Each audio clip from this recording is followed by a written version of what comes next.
When is the right time to change your shocks and springs? If your car is rocking side to side like a boat on waves. If the front dives every time you hit the brakes. If it's leaning to one side because your springs are sagging. Or if your shocks look like this, and if the gap between the wheel and the fender is not the same on both sides. Hey guys, I'm Mark, and today I will show you how to replace your front struts all by yourself. No shop, no magic, and no pain for your wallet. And if you're ready, grab the coffee and let's check out the video.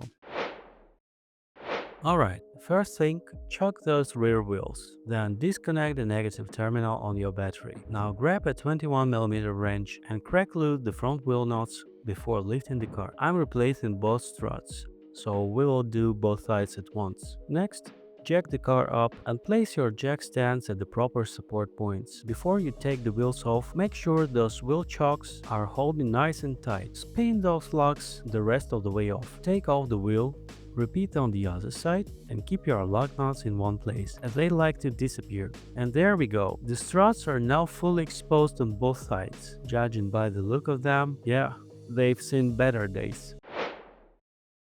Let's start with the bottom part of the strut. First, get those bolts and nuts ready to come off. Clean off all the rust and dirt. Hit them all with some WD-40. Trust me, it will make your life a lot easier later. Do the same thing on the other side. Spray, wait, and let that magic juice do its work. While that's soaking, let's pop the hood. Up here, we've got to remove the wipers and a few covers to reach the 3 strut mount nuts, and looks like it's also a good time for some cleaning. So first, use a plastic trim tool to pop off the little caps on the wipers. Then grab a 14mm wrench and remove both wiper nuts. To take off the wipers, press down gently with one hand and pull with the other. That way, you will not mess up the threads. Keep in mind, depending on your market or model year, your wiper system might look a bit different, but everything else in this process will be pretty much the same. Now, let's move on to that big plastic cowl cover. There should be a clip here. Mine is missing. Anyway, just pop the cover off by hand. You can pull it away from the windshield, but to get it out completely, you will need to disconnect the corner trims on both sides. Use your plastic tool again. There is one little clip holding each piece. Now we can remove the whole cowl cover easily. Up next, the electrical part. There's just one connector to unplug here, and that's it. Then remove the two 14mm bolts and pull off the wiper linkage. If your car is a US version, you will probably have 4 nuts here instead.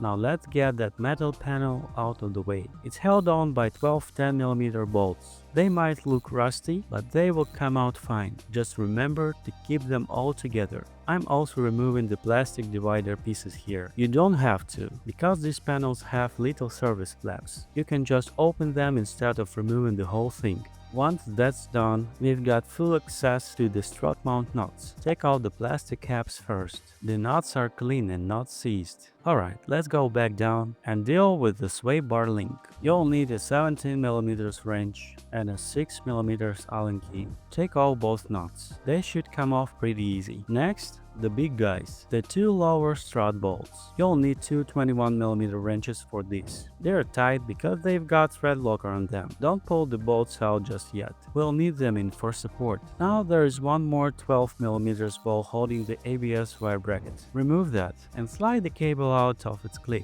Before loosening everything completely, make sure to put something under the suspension arm for support. Back up top, loosen the 2 upper strut mount nuts completely and leave the third one just finger tight so the strut doesn't drop. Head back down, pull out those 2 big bolts. Then hold the strut with one hand while unscrewing that last nut up top. And that's it.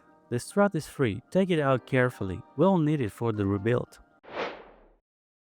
Before tearing anything apart, let's compare the old strut with the new one. Oh, and don't forget to transfer this little ABS wire clip from the old strut to the new one. Now let's get into it. Time to compress the spring. I'm using these spring compressors, and let me tell you, these tools can be dangerous if you don't respect them. So before you touch anything, go watch a few videos about safe spring removal. Seriously. Alright. Enough safety talk. Let's get to the fun part. Once the spring is compressed enough, grab a 19mm wrench and loosen that center nut. Take out the top mount with bearing, strut collar, upper spring seat, and what's left of the bumper and insulator. Then carefully release the spring and compare it with the new one. Everything match? perfect. And just look at this. The old Strut looks like it's been through a war. Now let's lay out all the new parts we are going to use. The new shock absorber itself, the spring, bump stop, upper mount with bearing and new bolts, dust boot, lower insulator, top spring seat, and the strut collar. Before putting everything together, read the bearing and pay close attention to how to store the bearing correctly. Now let's prime the strut. Pump it up and down about 5 times to get the air out. The lower rubber insulator should be aligned so that the bump of the insulator fits perfectly into the hole on the strut base. That is your correct position. With the new spring compressed, start stacking everything. Bumper, dust cover, upper spring seat, mount, and strut collar. Then tighten the top knot. And remember that top knot is single use. Torque it down to 47 Nm and don't over tighten. Take a good look at your new strut assembly. The top knot should sit right in the center. The lower insulator should be properly seated. The spring should sit evenly and straight. The dust boot should fully cover the piston rod. The mount should spin smoothly with no noise and no clicks. If everything looks good, congrats, your new strut is ready to go back in.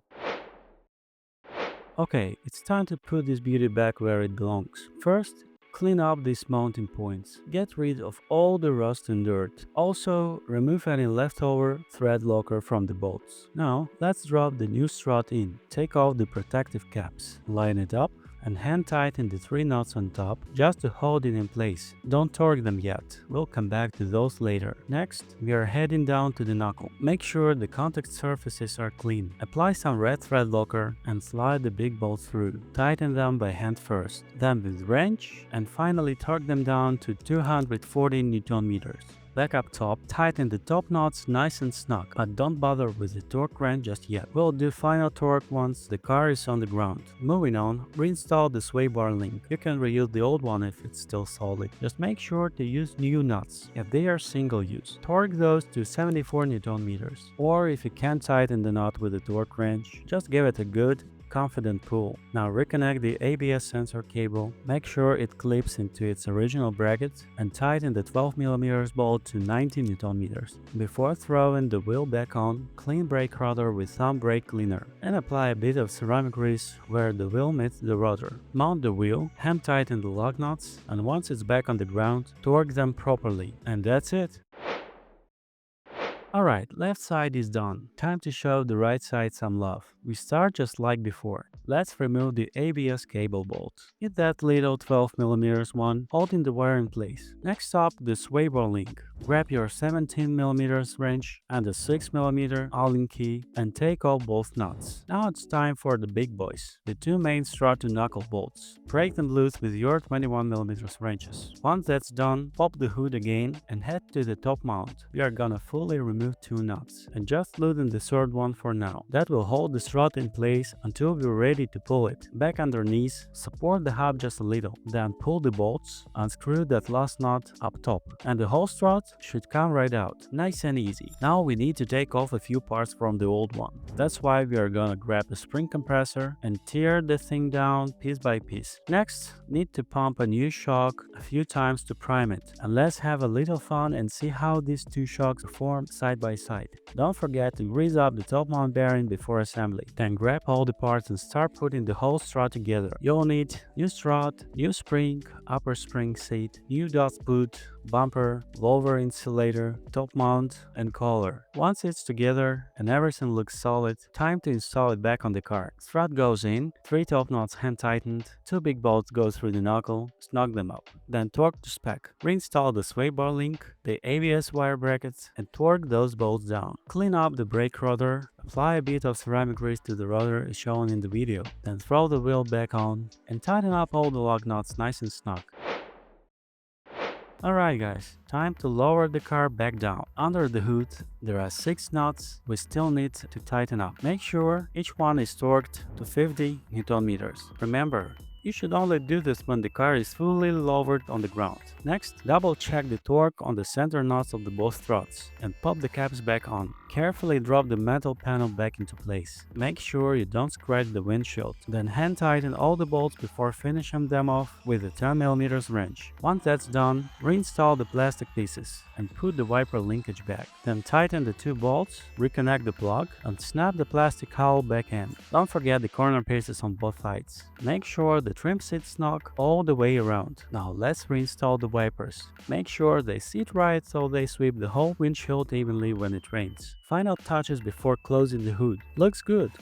Once you've got the car back down on its wheels, torque all the lock nuts to 105 Nm on both sides. If you disconnected the battery earlier, reconnect the negative terminal and remove the wheel chokes. Then simply check the distance between the tire and the fender. If both sides are even, your springs are spot on. Start the car, plug in a basic scanner to make sure there are no error codes, and take it for a short test drive. Everything should feel nice and tight. Job well done.